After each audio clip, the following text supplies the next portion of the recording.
Hello and welcome to the Menfulness podcast. It's me, Sam Watling. Thank you for being here.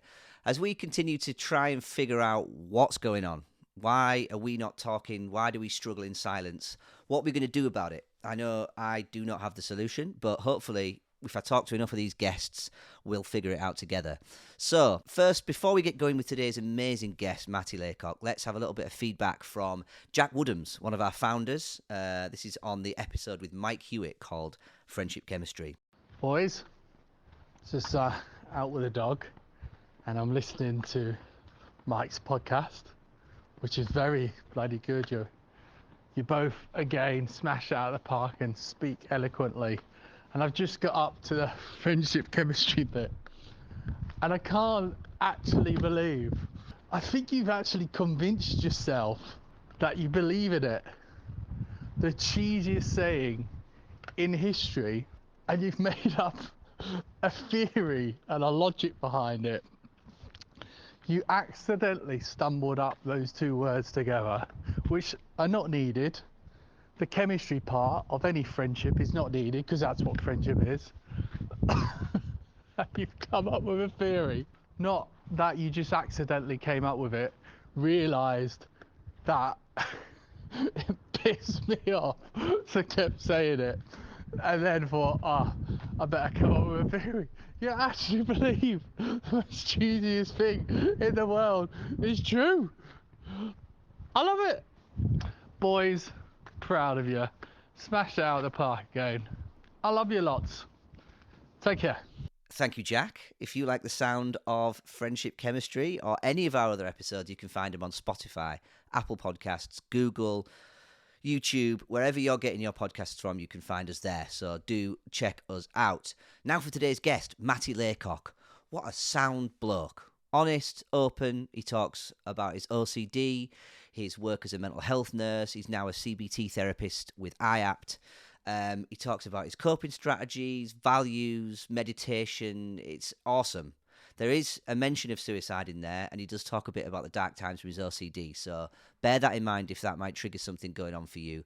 But please do enjoy this conversation. Matty is one of the good ones out there doing the work. After you've listened to this, please do let us know if you've enjoyed it. Give us a like, give us a share. You know the drill. But right now, here he is. It's Matty Laycock. Welcome, Matty. Hello. Thank you for being here, brother. No worries, man. It's been a while.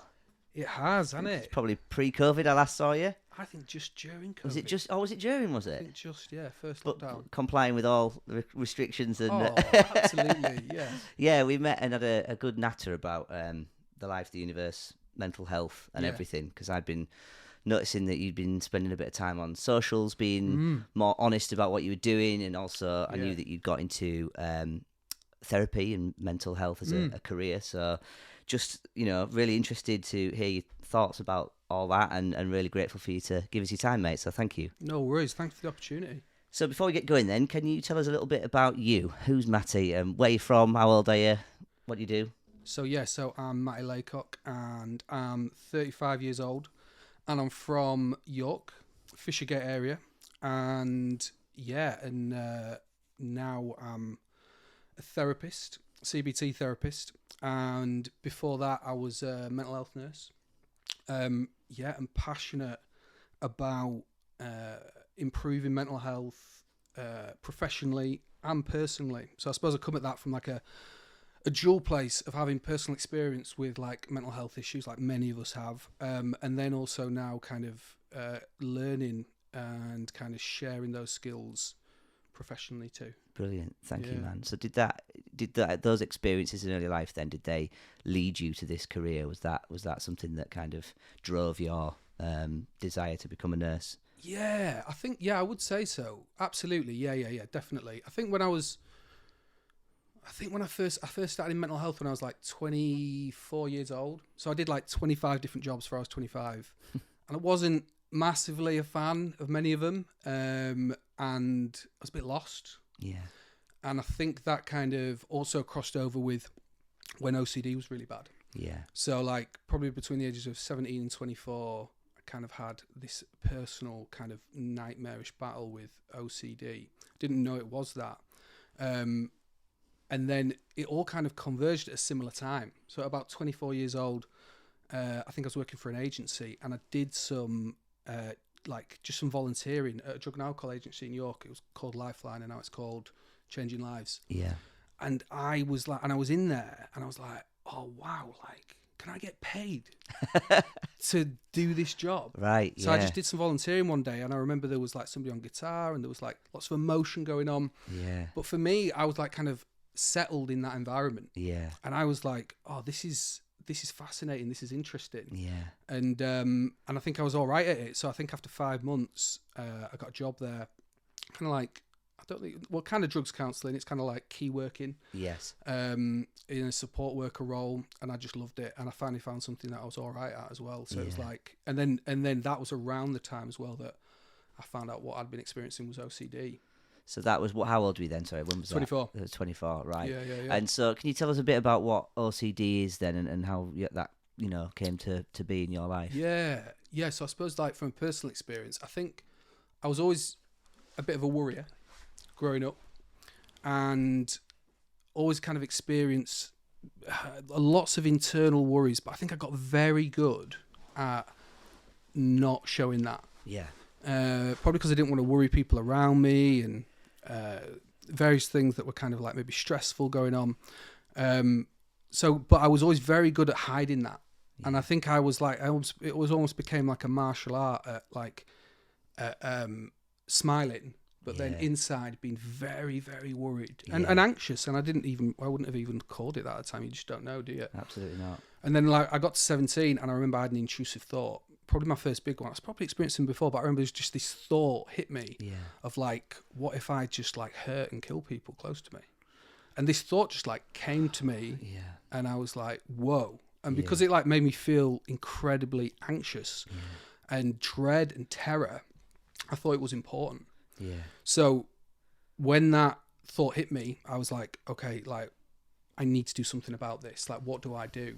And then like that's all. Like I always kind of think there, like OCD began. Yeah. Because I judged that thought as like really important. So then for the next 7 years, on an almost constant basis, I was trying to convince myself that thought wasn't true. And then lots of other thoughts would come in, like horrible, violent images, or kind of like really scary, kind of like what felt like urges. Yeah. So like it would be. So I thought I was going mad. I thought it was like it was some type of split personality disorder. Yeah.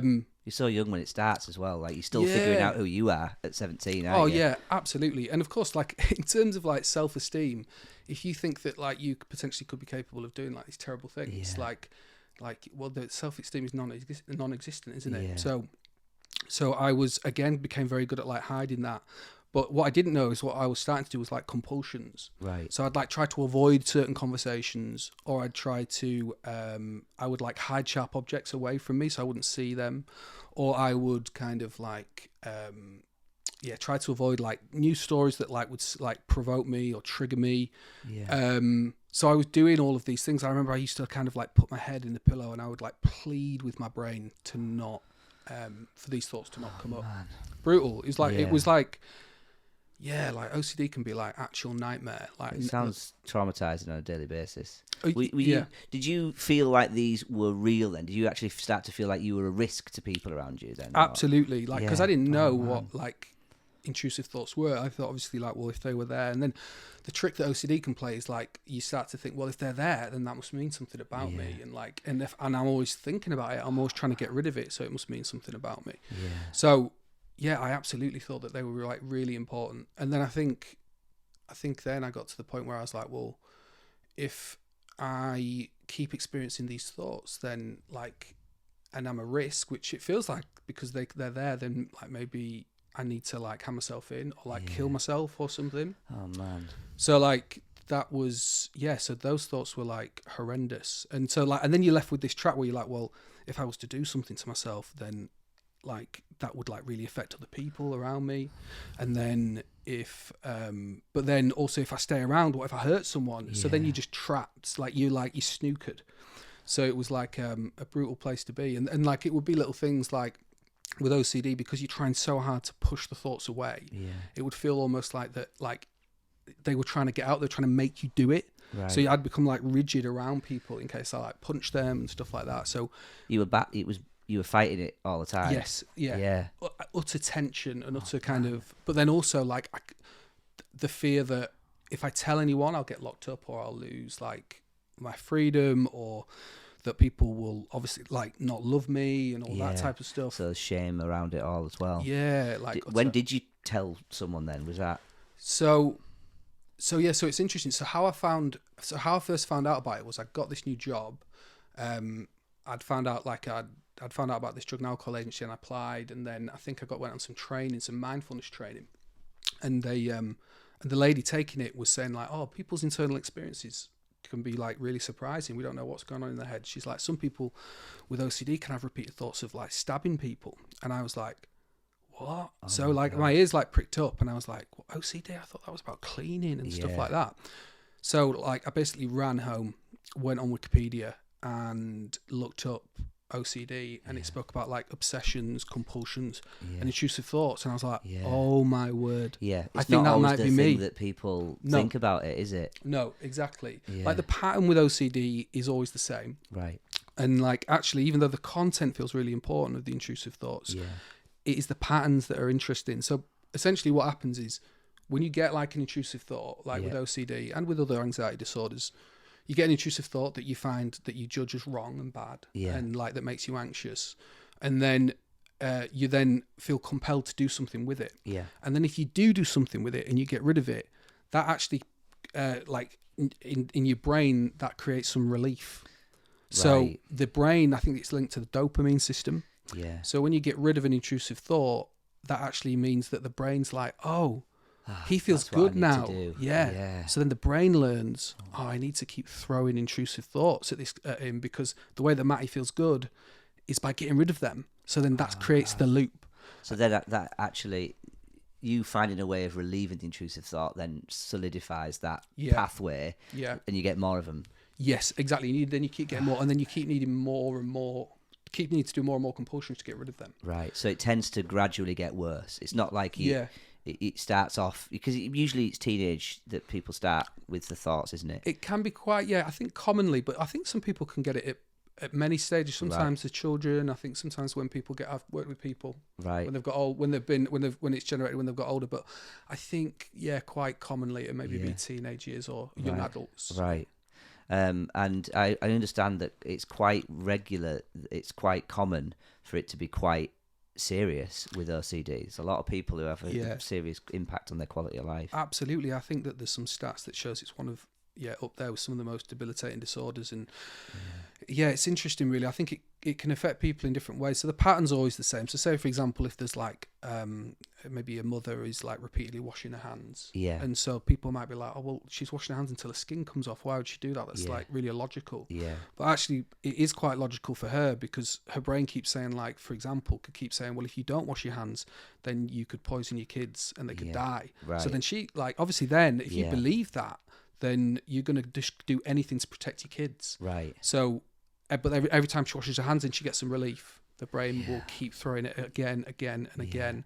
And so it just becomes this kind of like loop. It's an addiction to very much dopamine. Yeah. Oh, man. Yeah. That sounds like such a lot to come to terms with it. It's such a formative part of your life. And for such a long time, you just suppressed it all. You didn't tell anyone. Yeah, absolutely. Yeah. So I was not talking about it at all, and like just didn't like how do you explain that? Because I suppose what OCD does is it's very good at targeting like your very worst fear. So like for my worst fear was like harming people, and there, because there was like I maybe had this need to keep people safe, and but then for other people it might be that like they're really worried about kind of I don't know, like kind of contaminating people, or for some people it could be about that harm coming to them, or it could be about kind of were they being honest. And so my OCD would jump around. So after I found out that I might not be evil at 24, which was like a relief that like, oh, maybe I'm not like the worst person in the world. What would turn up for books? Mate. I mean, I think I knew you at that time, and certainly like you had so many friends and people that loved you, and it's but I'm sorry I didn't recognize it back then, and I can imagine a lot of people wish they could have offered that support to you, and wish that do you think that there could have been something that someone could have done to get you to open up earlier? It's interesting, isn't it? Like, well, I suppose on one thing there, like, I appreciate you saying that and stuff, and other people have said that as well, that like, I wish I'd have known and stuff. I suppose on one level I didn't know, but if somebody, I suppose one of the reasons why doing something like this podcast is because there will be other people out there going through similar things. And like one of the good aspects of kind of podcasts and social media and stuff like that is like word trickles out a bit more, and it's more common. So people maybe if I'd have heard something on the radio, or if somebody would have said, "Oh, OCD can be like this," like I found out with the lady in the training, and if I'd have like, obviously it would have saved me some years. So hopefully by doing things like this, you can save other people some years. I think the first time I realised that OCD wasn't just obsessions and compulsions was off you.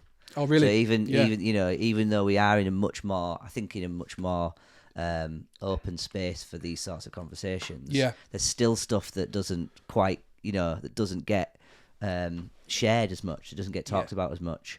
Mate, that sounds really rough. And once you did start to tell people, did people realise? Did people say, "Oh, I did wonder why X, Y, Z"? Had people noticed any of your obsessions, your compulsions, or anything like that? I think people maybe now and again have noticed like that I might do the odd thing. My compulsions have never been that outward. So you can do a lot of compulsions in your head, which is what I was doing a lot. So I suppose it's a bit more hidden then.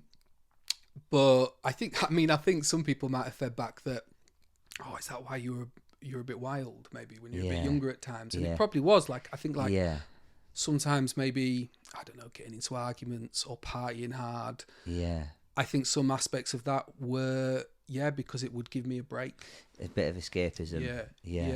And so I think that maybe some of my, like, it wasn't terrible behavior, but some of my kind of like restlessness and frustrations, but also sometimes like craziness maybe, like was some of that. I think some of the things I look back on and I was like, I was just in a terrible place, and I was just like, but also like good at masking it.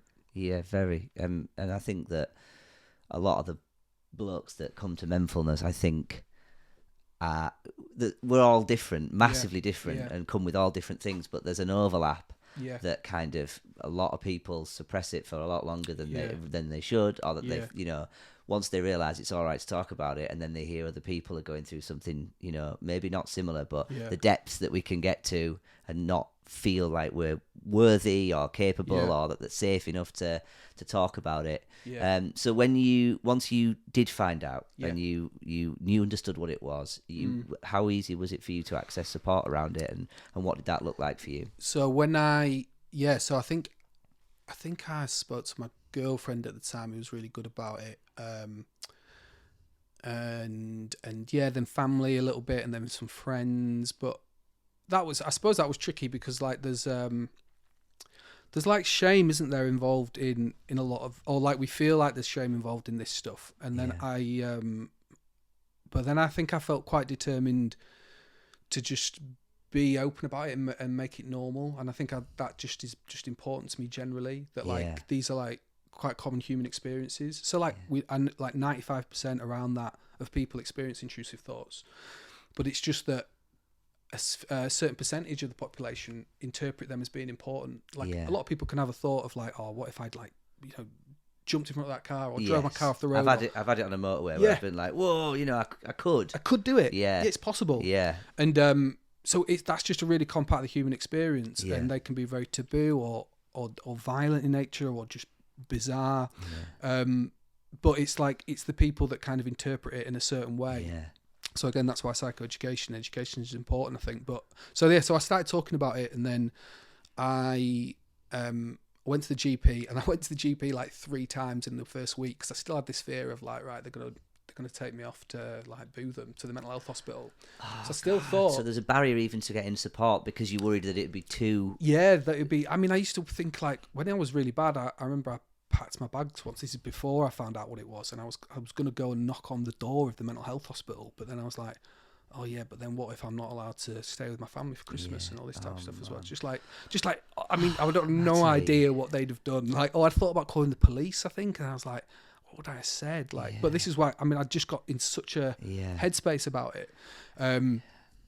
So I went to the GP, and then I spoke, and then gradually when I spoke about it, the GPs were kind of like quite nonplussed, and that was almost like a relief, because they were like, we've heard about that, and I was like, oh right, and this thing that your brain had created as when you utter this, catastrophe happens, and then for just someone to be kind of nonplussed, you're a bit like, all right, okay. So they put me on Prozac. And then I was on like a waiting list for 30 months for some CBT. But as I'm like a curious guy, I just started to explore what it meant and kind of try to understand it more. But then OCD is tricky because it will swap themes. So if you stop giving it compulsions in one area, it will like concentrate on something else. So when I realized that I probably wasn't evil, it then switched to like, oh, do I love my girlfriend, or have I cheated on them, or have they cheated on me, or like, and then so you can get like what they call relationship OCD if you think about themes. So it was harm OCD, relationship OCD, and then it went to like existential OCD. So it was like, what's real? Like, have I lost all meaning? Like, where, like, is this interaction real? Am I really here? And then so it would keep going around from different places. I didn't know that was a thing either. Yeah, so it will. So essentially, what OCD is you can distill it as being like not being able to handle uncertainty in a certain theme. Yeah. So everything's uncertain, like in nearly everything's uncertain in life. But like for people with OCD, that uncertainty is intolerable. Yeah. So the uncertainty for me at first that I might harm someone, like we could all harm someone. That's within the realms of possibility. But even though there was a 1 in a million chance, 1 in a billion chance, I couldn't live with that uncertainty. Yeah. And so but then when I stopped reacting in that area, because that kind of feedback loop in my brain was still wanted compulsions, it would go into another area where I was like, well, I need to know that I'm in the right relationship. Or then it would be, but I need to know that like my life has meaning. I need to know that I'm real. And so it would just keep, wherever it's going to get the compulsions, it's going to go somewhere else. Yeah. And did you find that once you understood it and you were reading about it, that it eased? How much did an impact did just knowing that it was a thing have on it? That was huge. I'd say that was like maybe 50% better. Wow. Because I suppose the big thing of like knowing again that I'm not evil, or that like that actually might mean because it was quite like on one level it was quite nice, because it was like one of the reasons why you might have those harm OCD thoughts is because actually caring for people is really important. Yeah. And I was like, oh, actually I might be all right. Yeah. I might not be terrible. I'm overly trying to protect everyone. I'm super nice. Yeah. Wow. Yeah. So I went to the GP. So 50% better maybe when I realised that the harm thoughts were what they were. And then I went on Prozac, and that kind of helped to ease the kind of butterfly of anxiety in my stomach a bit. Yeah. I think medications definitely can have a place. I think if therapy would have been available straight away, I don't think I'd have needed meds. And then it was actually quite hard to come off them for a bit. But I'm open-minded about meds. They can be really important, but also I think you can make a lot of progress without them too. Yeah. So a useful stopgap for you for that period of time. Oh, they were then, because I was in such a state, and like the GP just looked at me because I was just like really in bits, and they were like, and they put me on meds. So then that helped a bit, and then like the psychoeducation, just learning about OCD can be so powerful. Just like what we've just talked about there, about how there's this feedback loop. Yeah, sometimes that can give people a penny drop moment of like, oh, so actually, it's the compulsions that are the problem. Yeah. It's the things I'm doing in response that's the issue. Yeah. I mean, I had some CBT, group CBT, following a sort of bout of anxiety, if you call it that. I still feel it. I can still feel the starts of those loops in certain social situations. Yes. Yeah. But just going and hearing someone explain some really simple techniques. Yeah.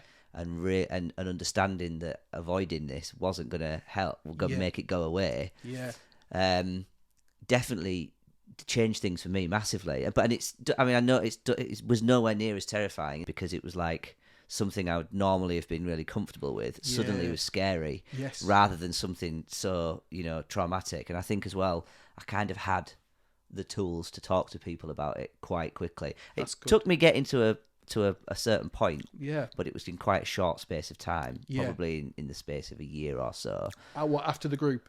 After a year or so after starting to feel like there's something wrong here, starting to notice that I was up in my head instead of present in conversations, turning into avoidance. I won't go to that thing. I'll cancel that. I'm just not, excuses. And then a couple of like panic attacks. That I can't really remember very well. And then soon, almost straight after, painting on a smile. Yeah. And walking into a room full of people and acting like nothing had happened. Yeah. And I think for Anna, that was probably like, what the hell just happened? How is, I think realizing, You're like, I've got skills here. Well, yeah, it's, almost like, Yeah. how long have I been doing that Yeah. in some form or another? Yeah. And it took getting to that point Yeah. to go, actually, this really isn't right. Yeah.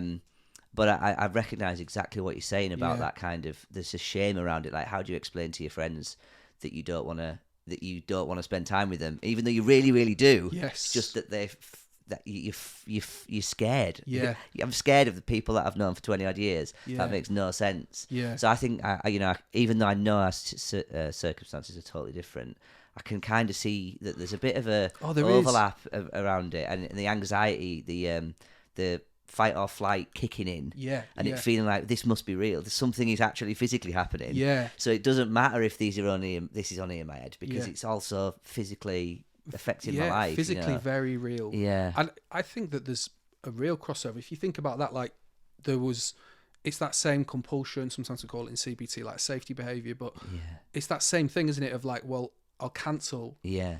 Light relief. Yes. And then what that's teaching the brain, isn't it? Yeah. That thing's bad. That Yeah. thing's scary. Yeah. And then so it's gonna amp it up. Yeah. Like it's gonna be even more difficult the next time. Of course. Yeah. Yeah. And it's not always rational. It's not easy to be able to explain something that you're not even sure how to rationalize yourself. Yeah. And since I have, all this, Yeah. same with you. Look, the best thing I've ever done is go, I'm not all right at the moment, and I need help. Well, that's so interesting, isn't it? Because I used to run an OCD support group. Shout out Seek Solace in York, really good group. And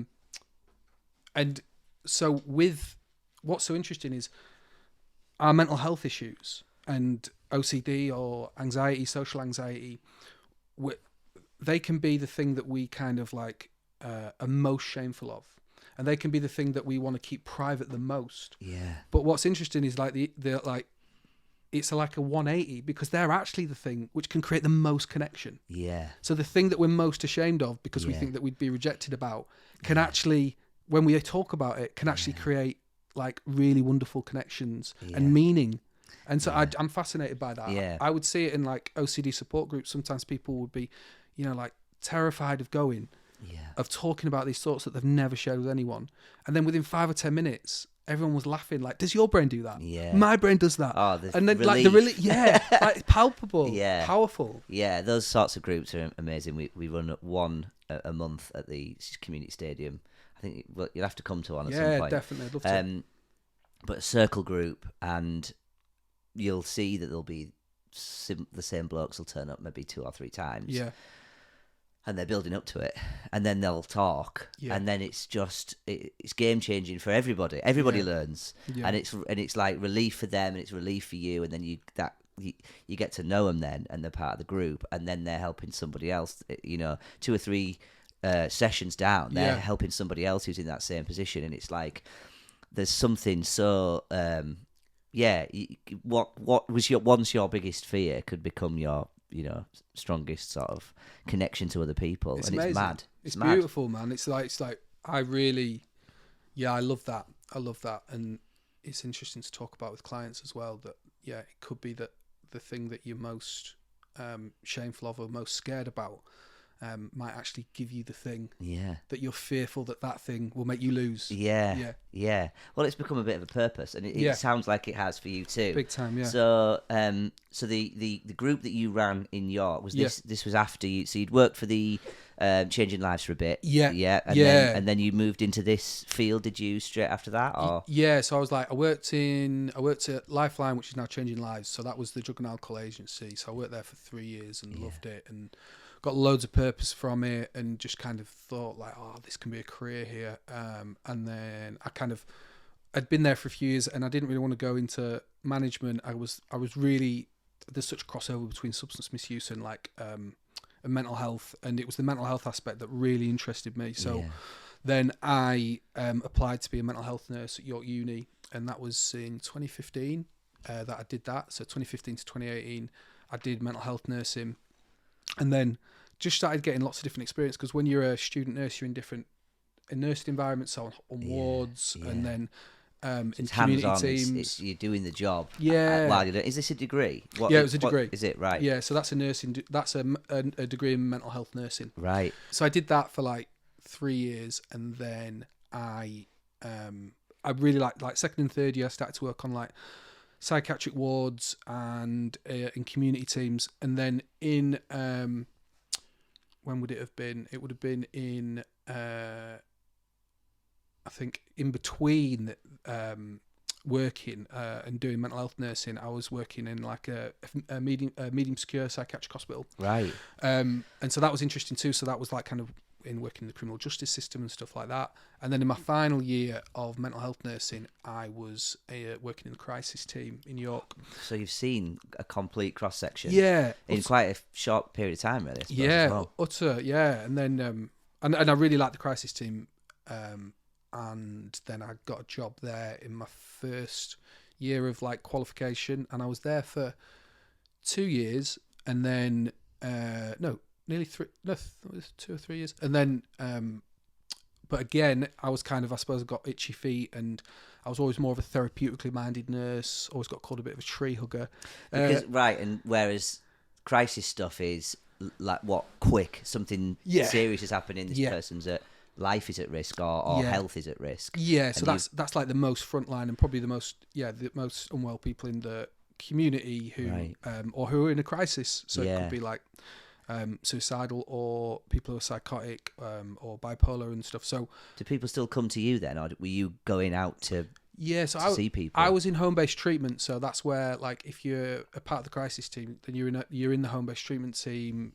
The home-based treatment team is within the crisis team, so that's where you're trying to keep people in their own homes instead of them going into hospital. Of course, yeah. So like you might see people daily at first in their homes as like a least restrictive thing, and you're always kind of assessing whether that's still kind of doable and appropriate.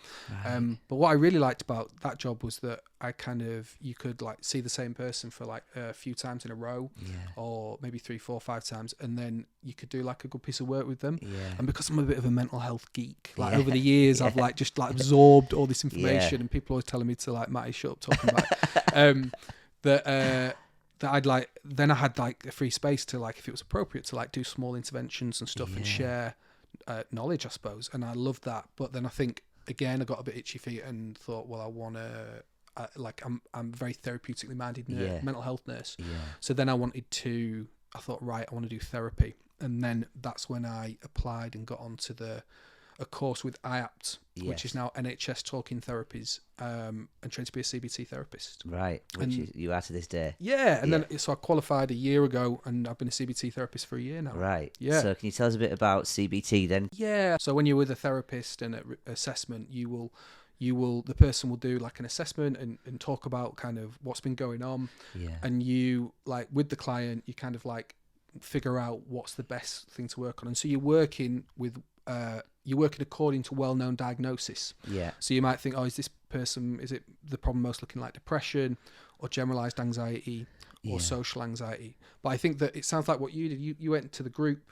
Yes, group sessions. Well, there was no waiting list for that. They got us on straight away. That's great. And I think, it was a case of, if after this you want more, then you join the waiting list, you can stay, but I didn't feel like I needed to. There was a massive workbook that you got from it. And I was a bit geeky about that at the time as well. And I think that's good. That kind of launched me into the next stage of doing mental health first aid and getting my head into it. And that's good to hear. Part of my feeling better was throwing myself into understanding it all. Yeah, geeking up a bit on it. Curiosity and interest in mental health is such a superpower. It's such like a great. Like I always, if I'm working with a client and they're like, "Oh, I'm interested in this," I'm always like, "That's a good sign." Yeah, and there's so much information out there now. It's accessible before, just at the fingertips. You're not having to necessarily wait for, because I'm guessing the waiting lists for CBT. Like if somebody wanted to see you one-on-one now, is there I'm guessing a long waiting list for that? Is there? Yeah, there can be. I think we're doing well to like reduce those waiting lists, but there is still one. So it's like a tier system. So a little bit about IAPT, which is now NHS Talking Therapies. I think in the early 2000s there was like research done, and I think it was something like, in terms of people's preferences, it was 3-1 people that would prefer to have therapy over medication. Right. But it was like not very readily available, and it can be expensive. Right. And UK is a little bit of a front runner for this, in that it's created this service which is free. Yeah. And you can refer yourself there, or a GP can refer you. Your GP can refer you. I think that was a big thing for me, was that I could just go online, refer, someone rings you, and I thought, what am I going to say to this person? And actually, this was just the person on the phone, and I just... Really? It came out, and it was emotional to say it out loud to someone who I didn't know. Yeah. Like, I think that even just the first step, being kind of taken out of your hands because you've done it online, and then someone just calls you, and it's like, and the ball's rolling then, isn't it? So it's somewhat powerful about that self-referral process. I agree. I'm pleased to hear that was helpful. Yeah, you can just do it. It's just a form that you can fill out quite quickly, isn't it? Yeah. So then at routine assessment, they then decide with IAPT, NHS Talking Therapies, whether you they always try to go for the least restrictive option. Right. So they'll like, if you're appropriate for, say, like a group, or like guided self-help or something like that, that will be, they call that step 2. And then I do step 3, which is kind of the slightly more intensive CBT work, where there is more of a waiting list. But I think it's come right down. Like, I think obviously when I got it years back, because I went with IAPT the first time, and it was over a year, but I think it's like halved that, I think now. Oh wow, so that's really good. So it's reducing, and then they're always working to try to keep it reducing more. Is that overtime then, or are they employing more of you guys? Or? Yeah, I think that there's NICE now of like recommending more that GPs refer people into therapy. Yeah. So I think the services have to meet that need. I see. So so I think that there's good work being done to try to like get people in as quick as possible. Good, yeah. So I do step 3 CBT. So that's where I could treat somebody with like depression or generalized anxiety disorder or social anxiety or OCD, or like PTSD, health anxiety. So like a range of those. Yeah. You say you do quite a bit of this virtually now as well. Yeah. So I do 4 days a week where it's virtual, and then a day a week in a clinic face to face. Yeah.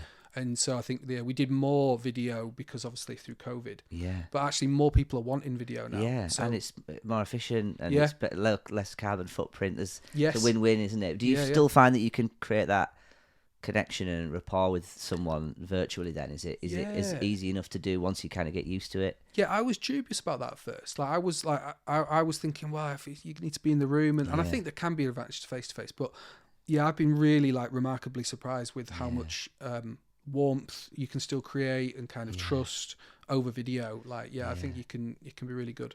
That's awesome. And how you, I guess it's a privileged position. It's probably rewarding when you get to see progress, but also you're having to share in someone's negative experiences all day, every day. Like, how do you manage that, and how do you make sure you don't sort of take any of that on? It's interesting, I people do ask that, and that hasn't ever really been an issue for me. No. I think it can be for some people. I suppose on one level, when I first started working in drug and alcohol treatment, I remember I was getting quite a lot of anxious dreams, like, oh wow, I've got like this caseload of people. And I remember I was just like, I was had these like nervous dreams about kind of, that like I was like doing things wrong, and Yeah. that like I was making mistakes, and I was basically taking on too much. And I Yeah. think that then I just realized that like, right, I really like this career. Yeah. I need to find some balance of like learning how to switch off. Yeah. And to be fair, and I think I've always been someone who, you know, like late night at the pub and stuff like that, I've just always liked those like deep chats. Yeah. I've always like been the person that's been like comfortable having those conversations. I've always been interested in like, oh, what's your fears, or what you're interested Yeah. in, what's your dreams. And then when I found like working in mental health, I was like, I can do that all the Could time. I'd be paid for it. Yeah. Mate, have you heard of Ikigai? Yes. The Japanese. Yeah. It sounds like you found your There's a bit of Ikigai going on. Yeah. Yeah. And that's amazing. It's privileged, isn't it, to be able to hear what someone's actually going through. Like this whole like saying, yeah. "All right, mate," to someone who you've known for years, and them going, "Yeah, all right, mate, you." Yeah, and it's like it's become like a bit of a kind of standard greeting phrase that you use, and actually. Once you do get below that, you seem like there might be something you want to talk about. What's going on? Yeah. Like, and then them telling you something like that's way more interesting than the thing that you would have talked about know. if you hadn't have admitted that you weren't all right. You know, it's weird, isn't it? There's some cultural conditioning in there, isn't there? Yeah. I think I've always wanted to go a little bit more beneath the surface. Yeah. And I suppose like with therapy, it's a privilege because you get to do that with people in hopefully a way that's helpful. Yeah. But yeah, I think we could get better Yeah. as a society. Yeah. Well, and we do our bit, don't we? Like I Yeah. say, I notice on your socials you're quite open. You share not just like positive stuff, but also links to things and podcasts and stuff that people can click on and be like, actually, that's really helpful. Yeah. So this is part of your personal life as well as at work. You're trying to spread the good word. Yeah, a bit of a mission, I suppose. Yeah, of just like normal. I think I just want to just normalize having mental health experiences because we all have thoughts and feelings. Nearly everyone has intrusive thoughts. Like, and I suppose you can, I've been very influenced by a guy called Mark Freeman on Instagram, who's who really changed the game for me. Because I had what did I have? I had like kind of 2 loads of CBT which were helpful, but my OCD kept changing themes. Yes. And then when I probably when I was about 27, I found Mark Freeman on YouTube because on a lot of the recovery communities, or not recovery communities, on a lot of the OCD communities online, it's very much talked about that this is a chronic disorder and you'll have to live with it for the rest of your life.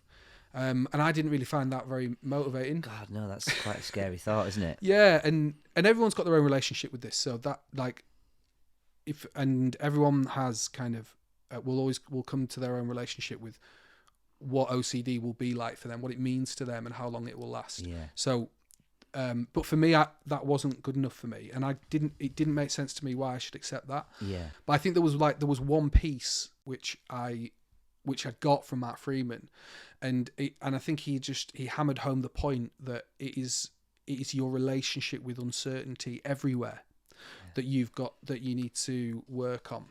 And for some reason, the way he'd said it just landed, and I just remember just being like, oh. So it was basically like the practice of OCD, I thought, was just like trying to be like, make sure that, okay, I'm not evil, or I am real, or that, like, I thought it was just about these themes, but actually I was interacting with uncertainty in an unhealthy way everywhere. So whenever my brain would ask a question like, did you just offend that person, or do you think that you will never find the right partner, or do you think that like that project at work is going to go terribly?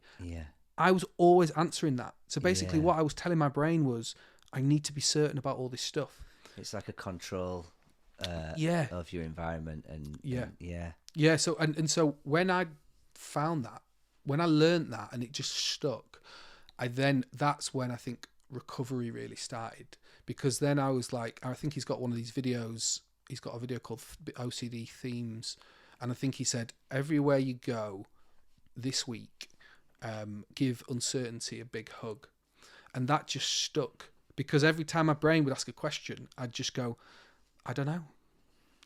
And I'd never, it was like mind blowing, because I didn't think that I had a choice. I thought I had to answer all the questions my brain asked. And so when my brain would go, "Oh, do you think that friend hates you now?" I'd go, "Maybe." Yeah. Or, and what can I do to try and undo that, or make sure that never happens again? Or yeah. And so I would just live with it. And I remember I was doing it so much that I started to get like headaches. And then he's also got a video on that, Matt Freeman, about OCD and headaches, recovery headaches.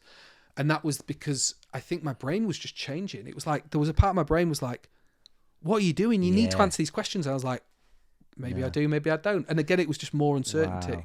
And so that really changed the game, because then I realized that, like, whoa, like everywhere in my reality, I was trying to be certain about everything I did. And then when I realized that I didn't have to be, then this freedom opened up. Right. And then you kind of retrain those little synapses into like, you feel better because you've reframed it rather than because you've had a compulsion that's giving you the relief. And then so it's a different, like, more sustainable type of relief.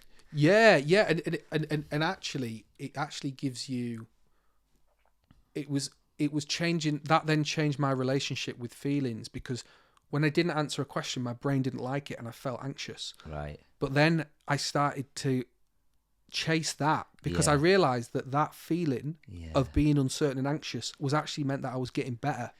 Before, I was interpreting those feelings as they're really bad.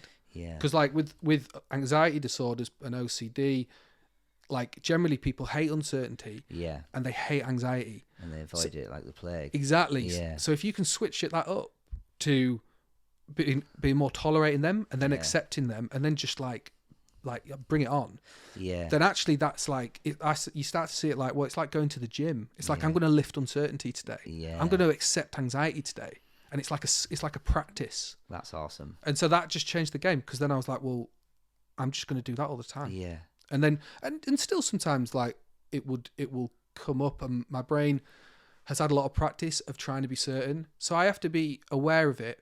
But I would say that I don't have OCD anymore, and because I work on not doing compulsions, and the odd thing can slip back in, but my focus now is on recovery, not on managing it. Okay, brilliant. Mate, that's amazing, and I'm really grateful for you telling us about it. And this Mark Freeman sounds incredible.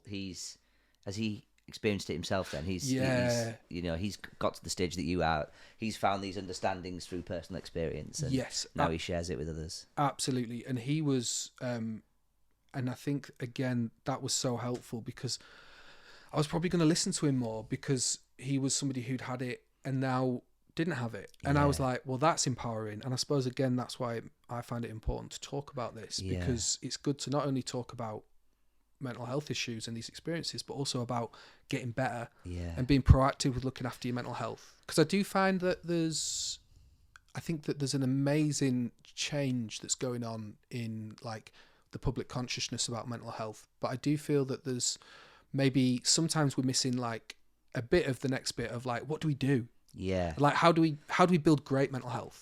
And that can feel very foreign if you're really struggling with mental health. But I suppose maybe one of the reasons why, to be open and honest with about how bad it, like my experiences was, is that now like my brain used to be a horrendous place to be, and now quite a lot of the time it can be quite a nice place to be. And that's from just work and like changing my relationship with uncertainty and anxiety. Deliberate thought processes and behaviour change. I mean, that for me was one of the good keeping a diary of the way that I felt about things, gradually exposing myself to the thing that I really didn't want, which in that instance was usually, I've got to go to this thing and someone's going to ask me a question, and I'm going to go up in here and think, I don't know what to say, or I've done that thing or whatever. And then even though once I get there and probably have a few too many beers, because that makes me feel better and it'll be fine. But it's the period in the run-up to the uncertainty that is my body's going, don't fucking do it, don't, and so like give uncertainty a hug, kind of taking proactive, deliberate action to kind of sit with it a little bit, and then recording what actually happened and why it wasn't what you thought it was going to be, and that's great. So that's incredible. What else was I going to ask you? Do you find that you share your experience with any of your clients? I think I'm guessing that there's probably a limit to how much of that you can do from a professional point of view. But again, like you say, hearing off Mark what he's been through gives him credibility for you to be able to share that experience with him. You know, it's really interesting. I think that like for years there's been a mindset in mental health care that to not give too much self-disclosure. And I think that might be changing a little bit because you get a lot of therapists online talking about their experiences and stuff. And I hope it does change. I mean, I think that it's always dependent because I think at times it might not be helpful because it's not meant to be about you. Yeah. And it's meant to be about the person's space and you'd have to be careful about how that impacts the therapeutic relationship. But I think I think that there's a space for that, definitely. And I think as well, if we're always focused on problems, then that's going to be a certain type of conversation. But if the conversation can be more about like, how do I look after my mental health? Yeah. There might be some indication within that about like, I once struggled with anxiety, but but also if it's more about skills, like that's a conversation that everyone can have because we're all going to experience stress. Yeah. We're all going to experience anxiety. We're all going to experience grief. Yeah. We're experiencing difficult emotions is like the price you pay for living a life that you care about, isn't it? Yeah. So like we need to learn skills and ways to handle that stuff, and everyone can have that conversation whether they're a therapist or not. I think that's kind of what we're trying to do, because I've always trying to be very honest that we're early intervention. We're not solving anybody's problems. We're not even asking people what they're experiencing. We're giving them a space to talk and then imagine a future for them that works. But the reason why there's so many sort of sporting things or non-mental health, non-talking things that we do is because actually it isn't just about fighting the anxiety. For me, if anything, it's the fighting the anxiety that was the problem. The actual going, right, it's here, I can feel it, I know I don't want to go to this thing and I'm going to have to go, and now it's like it's becoming a thing in my mind. But I'm better at handling that if I've had a run, had a full night's sleep, probably not drunk too many over the last few days. Like if I'm in the best state outside of that situation, then when that situation comes along, I can handle it with more, I can cope with it better, Absolutely. Like all of that lifestyle stuff is just super important, isn't it? And so I think it's really interesting, isn't it? How we interact with emotions is a massive thing. So like if sometimes it's very often when people come to therapy, and it's really understandable. I remember like my therapist once asked me, she was like, well, what would you want to do with your therapy? And I was like, what would you do with your OCD? And I was like, I want to kill it. And she was like, all right, okay, well, we might not do that because that was, and then quite often, and naturally people come to therapy and they'll be like, you'll say, oh, what do you want to achieve? And they'll be like, I want to stop feeling shit, or I want to get rid of anxiety. And that can be an interesting conversation because actually that might be the problem. Because when I had OCD, I was trying to get rid of anxiety. I was trying to get rid of uncertainty. So I was doing compulsions to get rid of it. So actually shifting my relationship to it being more accepting, and that anxiety can be there, it kind of gives you more freedom. Like I was a bit anxious coming to talk in this podcast, right? So just because like there's an element of it which is kind of self-disclosure and stuff like that. But then I was thinking, well, what's my belief there? And my belief there was I shouldn't come across as anxious because I'm meant to be a professional and I'm meant to overcome that stuff. But if I have that belief, that means that when a very normal human emotion comes up, I'm going to be fighting it. But if I have a belief that actually it'll be completely natural to feel a bit anxious, then it's just got a bit of space and it can come and go where it pleases.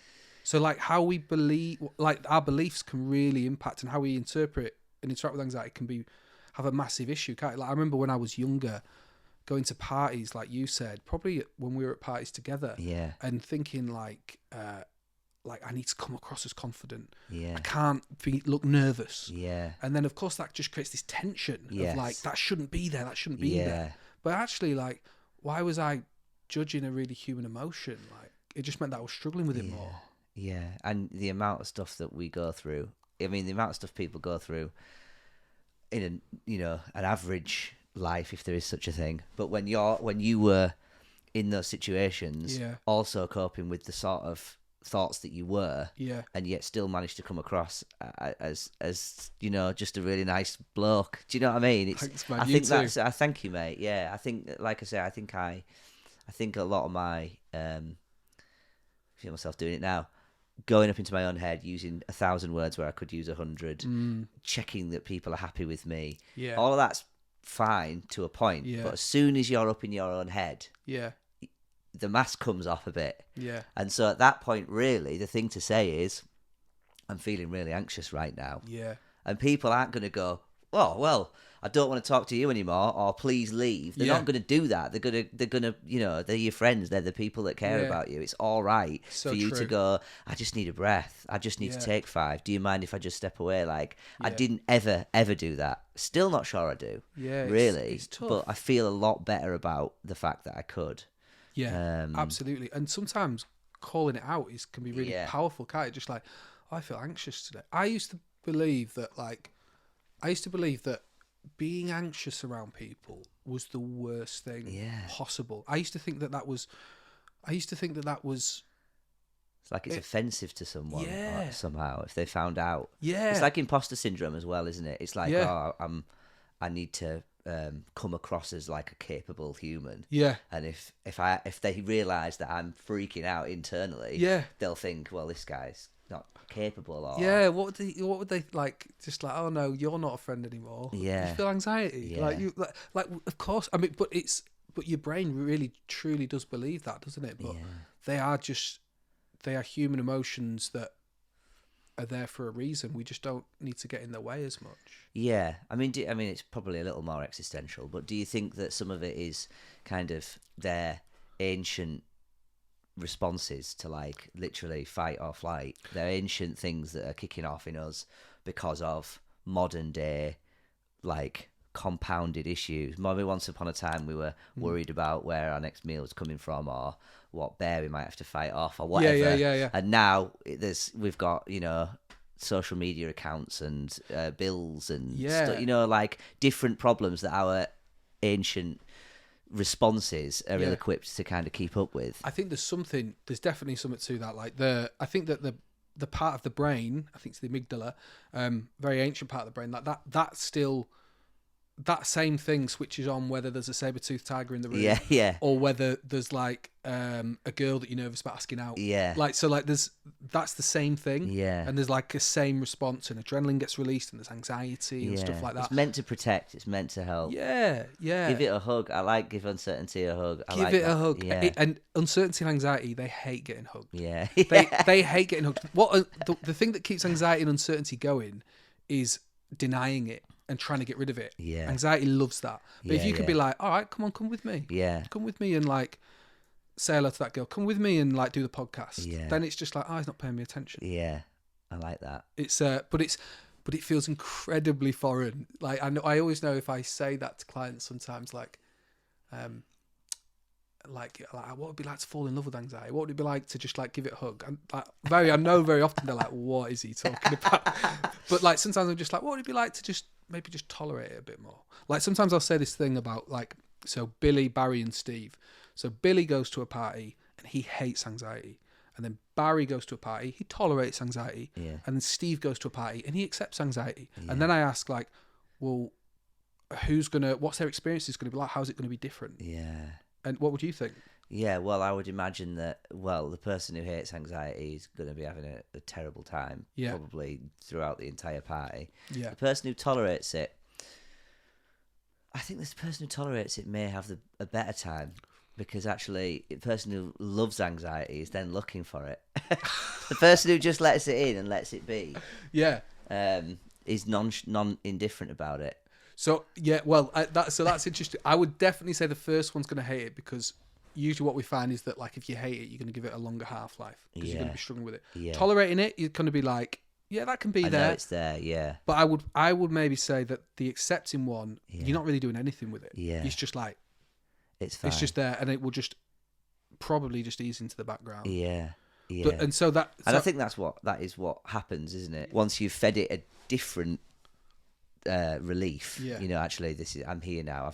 I've not given into it and not gone. Yeah. I've made an agreement that I'll go, but I'll go for a couple of hours and see how I am, and Yeah. you know, to start with, and actually that's worked really well. Yeah. Then you start solidifying a different pathway, don't you? Yeah, absolutely. And so yeah, in therapy we'll do like behavioural experiments for, say, someone with social anxiety would be, you'll like test a belief that you've got, Yeah. and then go and like see if that's true, Yeah. and then you can like, it's really powerful to changing your behaviour, and like facing fear is like, yeah, it's so powerful and effective, but tough. Yeah. But and having someone to be accountable to, like I Yeah. know I'm going to have that session again with Matty in Yeah. however long, and I want to have something to feed back. You know, I think that helps as well, doesn't it? Yeah. Do a bit of coaching at work, and Nice. a lot of that is around kind of people have got it in them to resolve their own stuff, Yeah. to jump that hurdle, whatever it might be. But just having someone on the sidelines going, "Go on, jump!" Yeah. Just it just helps, doesn't it? Yeah, massively. Yeah. I love the idea of coaching. I've done some coaching too. It's a little bit like, how do you find doing it? I love it. Yeah. I love it. It kind of brings all of this stuff together. Yeah. What someone said to me, I remember you saying about what Mark Freeman having this perfect choice of words. Yeah. Sometimes it's the right content, it's the right person Yeah. saying the right set of words. But someone said to me, it was called Alex. Oh God, I should remember his surname. I'll put him in the link, but he's a genius. But he said, a thought is not fully formed until it's articulated. And so that helped with coaching, because the idea that, like you say, it's not meant to be about you. It's about giving that person a space for them to own their own progress. And so asking the right questions and allowing the solution to come out, and then going, right, well, that's, you know, we'll talk about how you got on next time. And then knowing that, right, I'm gonna 1% is still progress towards that goal, and it gets the snowball grows in momentum from there. And I think as well as that, it kind of helped with all this, because actually when you have negative thoughts bouncing around in your head, they don't have proper structure. You haven't given them any you know, once you've said them or even written them out, you're using all your senses to make it real. You can still disagree with it. You can still rip it up and throw it away, or you can post it up on your wall and live true to it, whatever you want, but you've got to say it. It's got to come out at some point. So that for me has been an amazing journey. That's awesome. I think all these things link together, don't they? And I guess build a picture of who you want to be. And I think that's what's been amazing about Menfulness, is blokes come not saying much, and once they talk, they then make friends, and then they start running events or coming up with suggestions. And some of the blokes that have come and said the least to start with are now running the football on a Friday night, or they're, you know, do you know what I mean? That's and that great. kind of, you give yourself permission to say how it really is, and who knows what doors you open as a result of that, you know? Yeah, I'm such a fan of like what you guys do with Menfulness. I really need to go down. I just think that like we're crying out as a society for community. And I mean, there's like many reasons for that, but I suppose decline role of the church and things like that, like traditional community spaces which have closed. And I think that to be providing a space for men to talk openly about mental health, but also to just like work on that and to do things and like connect with each other. I just think that what you guys are providing there is just awesome. It's so good. Thank you, Matty, and you've contributing to it today. So I know you've come along. You're Hull. Yeah, I live in Hull now. I know you've come a long way over, mate, and it really does mean a lot to us. And I know this chat will massively help. Will help a lot of people. So, was there anything else you wanted to talk about? I've written meditation, because it's something I haven't quite got into myself. It's one of those things that's on my to-do list. And whenever I've tried it, it feels like I'm so far away from it. But it's something that you've made a habit, made a part of your life. Is it still something that you do a lot of? Yeah, I'm like, really into meditation. And I think meditation's it's a difficult sell, because when you close your eyes and you just focus on your breath, you're suddenly confronted with everything that's going up there. And like, I am naturally an overthinker. So when I first started to meditate, it was a nightmare. And then I would be like, no way, this is not for me. But then the more, again, Freeman talks about this, like, if you see it more like a sport. So like, say if you go for a run, the first time that you go for a run, Like, and you've not run before, you've not run in ages. It's horrible, isn't it? Yeah. And it's just like everything about it is just like Sluggish, yeah, slow, and yeah, you're just annoying. like, oh, it's just like, Yeah. this is terrible. And then, but then maybe if you go like 3 months, 4 months, after a while, you start to like that burn because you know that you're getting better. You see the progress Yeah, incrementally. Yeah. exactly. So if I go into a meditation now, like it gets easier the more you do it, but then you start to get more rewards. So now I'm like, I'll usually do it like upon waking from like for like 10 to 20 minutes, sometimes longer. I think it's Before you look at your phone, then. I do still sometimes look at my phone because I've heard that's the worst thing you can do when you first wake up. Well, that's just when you're like gearing up your mind to just taking far too much stuff. Yeah. I'm working on that's my new goal.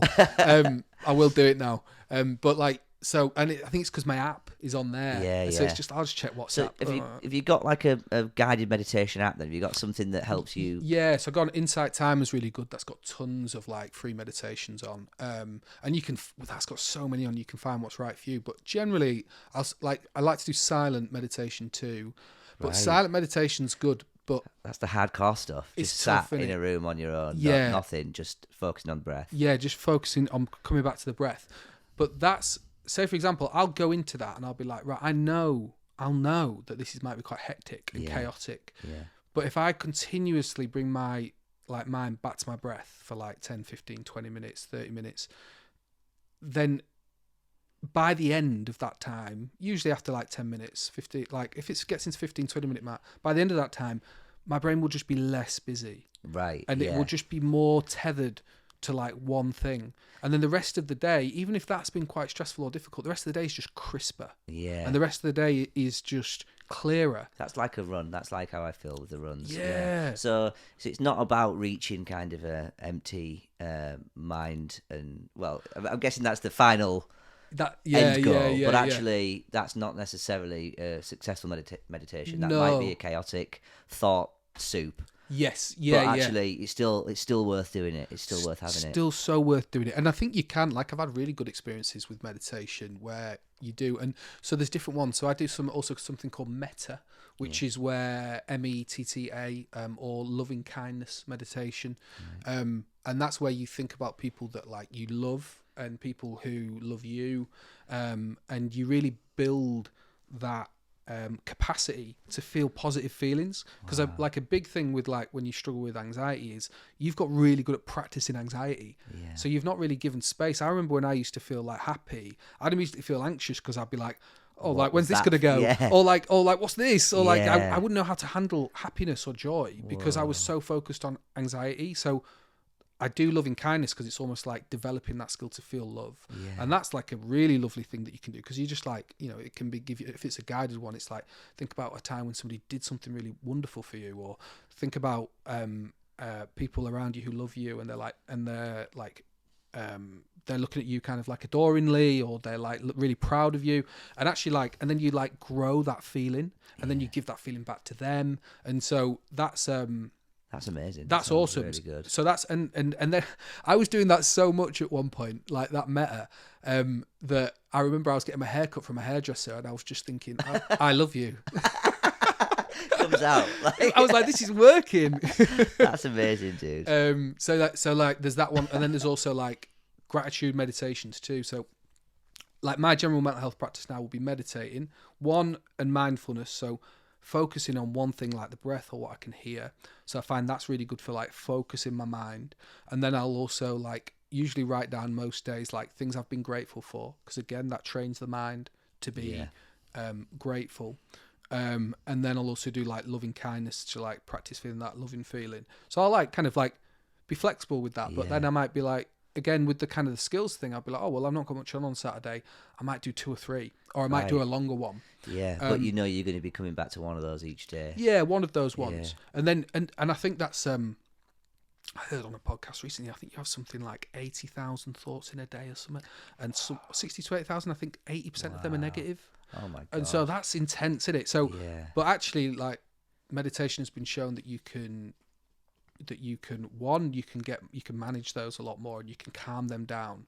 And then also like with metta and gratitude and stuff, it's training the brain to look for positives. It's training the brain to be more content, to be more present, to be more like, and so Yeah, I'm a massive fan, and I want to like keep exploring that more. That's amazing, mate. And the gratitude journaling sounds really good too. I've Yeah. tried journaling a couple of times, and that felt easier to me to connect with than the meditation. I think Yeah. because of that disconnect between chaos and is this working, and I think that needs a lot more time and practice. Whereas journaling, I tried it once, and straight away I didn't know what I was going to write. Rather than gratitude, this was a start writing nonsense and see what then comes out. And I found that really interesting. But I've got quite a few friends who do gratitude journaling. So is that just a couple of pages? Is it? Yeah. How do you decide where you're going to start with that? So I think that there was a study that said, I think they got like 21 people.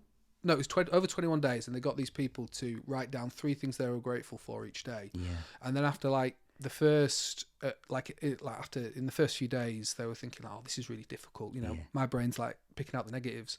And then after like 14 days, they started to think, oh, I need to write things down for the journal later. And then after 21 days, their brain was just picking things out. Wow. So like, I remember I heard that years ago, and I was like, oh, there's something in that. Yeah. So I'll try and be grateful, and I'll just try and like really think like and feel that gratitude. Yeah. Do you know what I mean? Either in a meditation form or writing it down, and just be like, I'm really grateful for that chat I had with Sam earlier, or like I'm really grateful for like that walk I did with my friends and stuff, and feel that, and show the brain that it's okay to just be like happy with just small and big things. Yeah. Well, because I remember seeing something.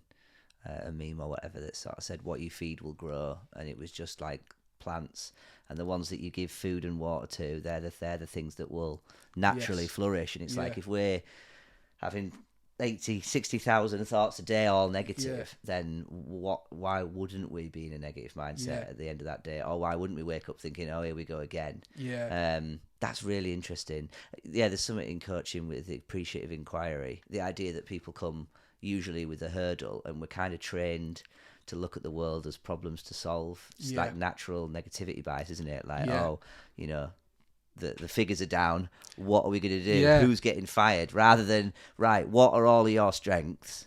And how do we make sure that you're all working on the thing that makes you tick the most? It's so true. Do you know what I mean? That would make things so much more motivational than hauling everyone into a meeting and telling them that they're failing. That's so true. But we don't, it's not how we're wired up, is it? Well, so we've got to train it. That absolutely, and that's why I like to work with like values in therapy, like finding out what people value, what's important to them. It can be so useful, because it's like with therapy, like when I was kind of getting over OCD, you kind of sometimes left with once you calm that brain down a little bit, you're like, what do I do now? And then you can be tempted to go back to compulsions, because you're like, you've got lots of space left. You're like, what do I do? And so that's when identifying my values was good, because it's like, okay, if I value kind of like supporting others, if I value looking after my health, if I value relationships and connection, if my brain comes up with a question, I'll like then be like, okay, well, I'm not going to answer that.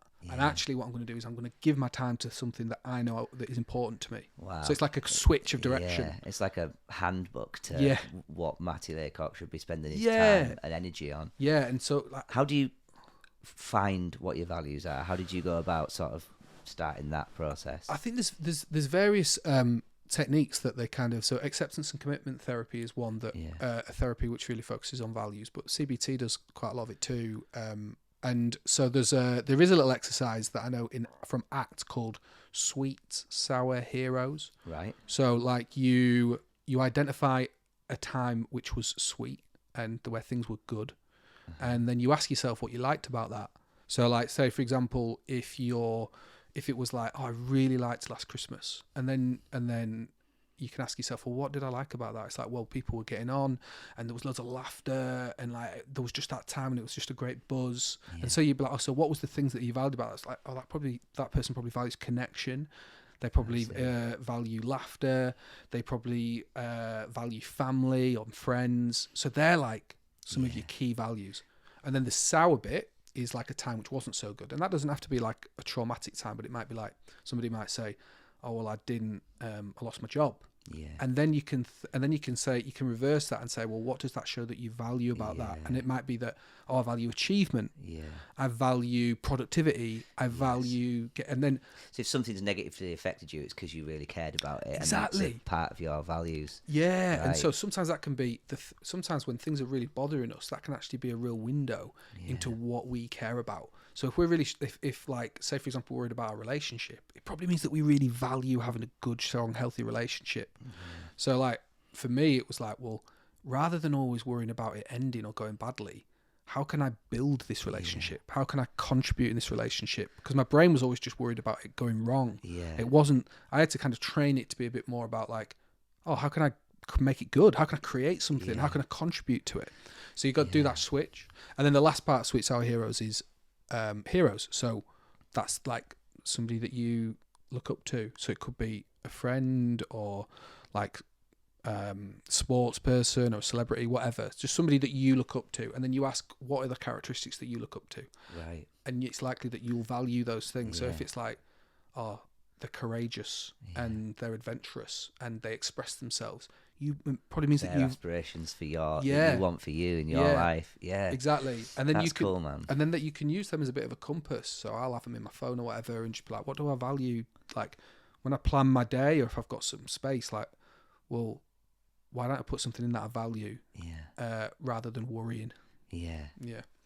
That's amazing, mate. That seems like a really good place to wrap things up, unless there's anything else you want to talk about. I'm going to do the songs before we finish. But no, that's been awesome to chat, man. Thanks for giving me an opportunity to do it. Man, honestly. And I feel like we could just keep going and honestly, just come back. Come to one of our talking groups and talk about IAPT, which is now, NHS Talking Therapies. But we'll put a link in the stuff about that. 'Cause awesome. It will be... undoubtedly helpful for people to hear not only your experiences but also the work that you do and how that links together, and hopefully it'll get more men feeling like they can just self-refer, have those conversations. There's going to be somebody like you that they get to spend quality time with, working on their own solutions. Big time. Don't hesitate, guys. If you're listening, don't just look it up online, and it might be the best thing that you do. Amazing. So for the record, we've got a happy song, Blessings by Hollow Coves. Tell us, I listened to it in the car today after you said it through. Do you like it? Lovely. I have actually heard it before. I didn't know it from the name. Yeah. But I do recognise it. It's lovely. It is tune. lovely. Dreamy. Lovely is the word, isn't it? At night I hear the rhythm of the ocean as it breaks on the shore. And I think about all the things that I am grateful for. And they say, hold on to the ones you love. Keep them close to you. And they say, hold on to this time we have. And let the light shine through.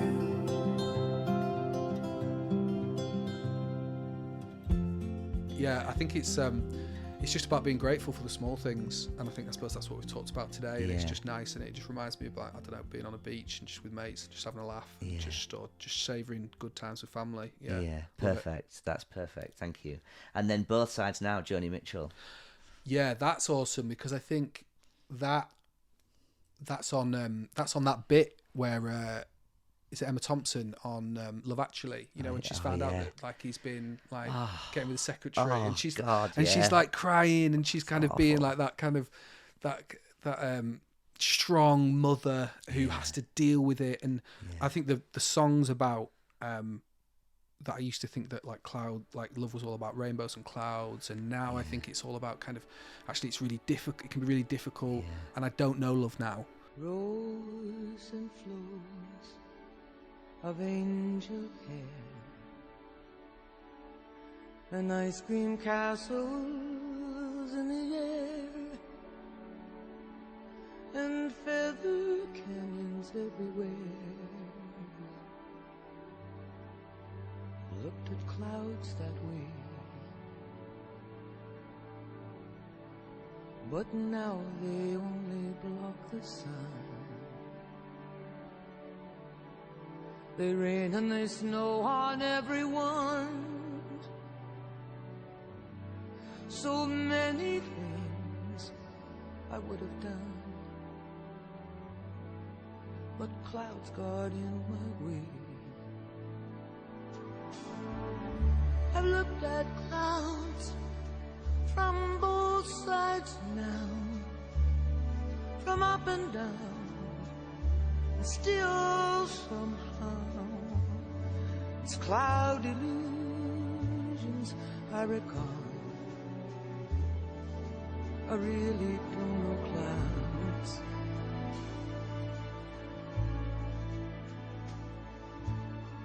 At all. There's an element of it which is quite moody and broody, but I think I like how it's about kind of life is a mixture and it's not all roses, and sometimes it can be really difficult, but that's, you don't get one without the other. Of course, yeah. And I think that I just like how it's poignant in that way, that like if you're gonna have a job, it's going to be stressful sometimes, and if you're going to have a marriage, it's going to be really difficult sometimes. And I don't have kids, but if you're going to have kids, I imagine that could be really challenging.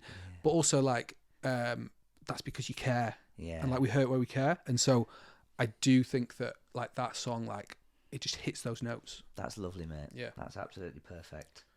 And if people want to connect with you, then you've got a blog site, ocdchoice.wordpress.com. Yeah, I've not written one of them for a while, but yeah, like if someone's experiencing OCD, I can imagine there's quite a lot of really good, honest advice, and you know, it's refreshing to see someone's honest experience, you know. So thanks, man. Yeah, like check that out on is that WordPress, and that's goes through kind of my experiences of finding out I have OCD and then things that have been helpful. Yeah. No, it's amazing, mate. Thank you. And thank you again for your time. No anytime you want to come on here and we'll chat, then you're very welcome, mate. Thanks, so thank you. Cheers Appreciate for having me. Buddy. Cheers, dude. Bye for now, mate.